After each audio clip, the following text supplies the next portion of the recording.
Nothing less than a new world order. This is the pledge of the world's most powerful leaders, representing 90% of the global economy.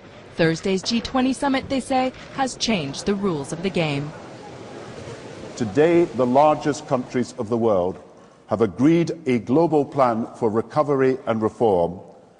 This involves the biggest interest rate cuts in history, the biggest fiscal stimulus we have ever seen, the biggest increase in resources in the history of our international institutions.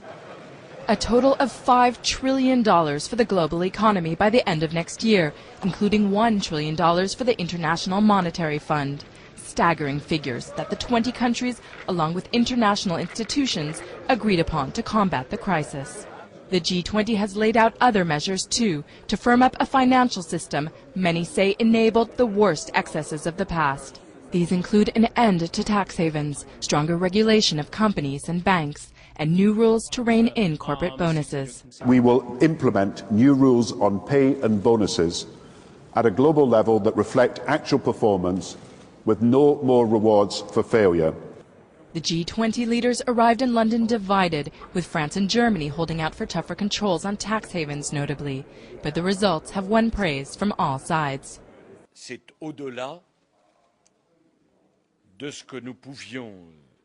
is more than we could have hoped for. We are all aware that alone we can do nothing. We are all aware that we need to create new rules to build a new foundation of the system. This is what we have done. The very institutions at the epicenter of the crisis have also made their approval known. Stock markets shot up in response to the deal, signaling, for now at any rate, a return of confidence.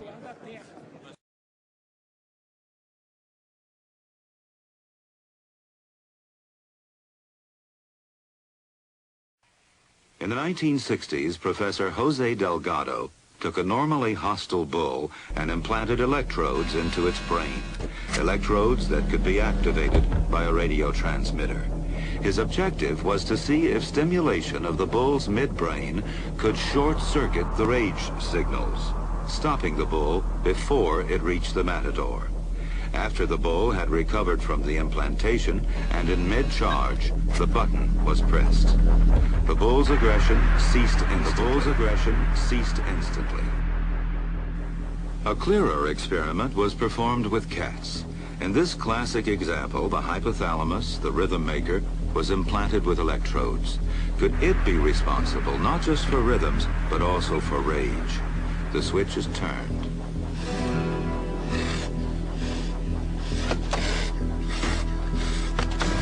Then the switch is turned off.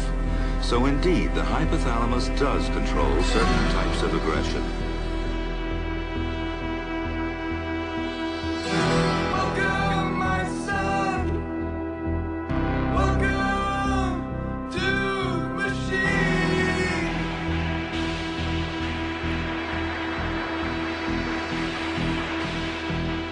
Where have you been? It's all right, we know where you've been.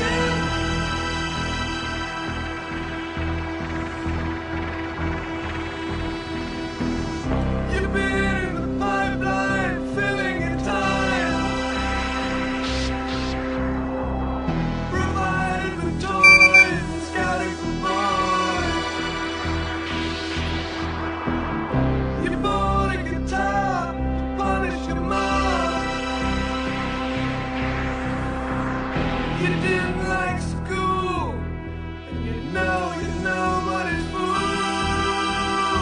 Injected under the skin and gives off a low-frequency radio wave.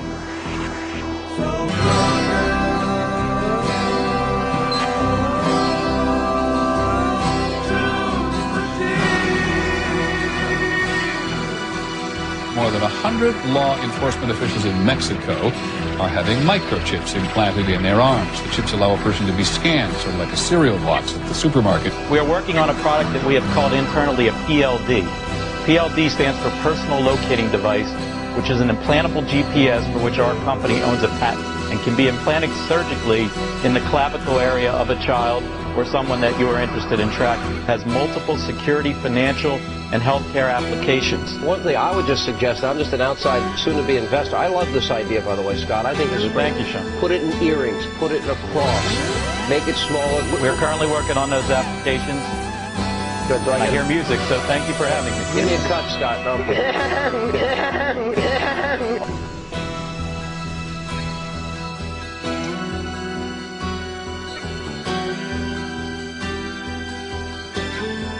Developing microchips for use in the home so that wearing one can turn on lights and open doors. Hello, Professor Warwick.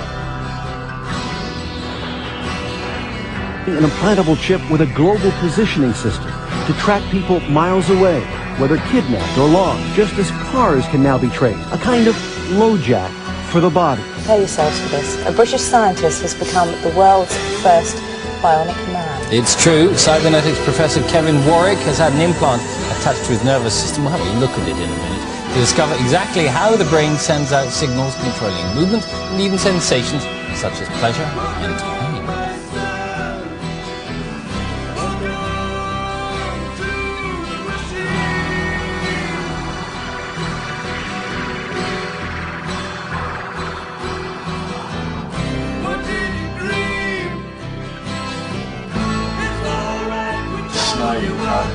Operating as a result of signals from my own nervous system. You dreamed of a big star. You played a mean guitar. All his angels stayed by. Love driving a Jaguar. So welcome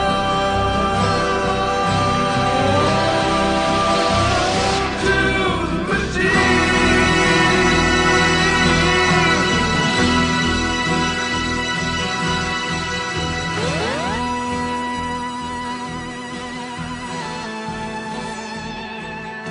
There's a link from my brain down the median nerve, through the wires and out to the connector. And then in the weeks ahead we'll be putting on our radio transmitter receiver that we've developed at the university, and that'll be making the link by radio from my nervous system to the computer and back the other way.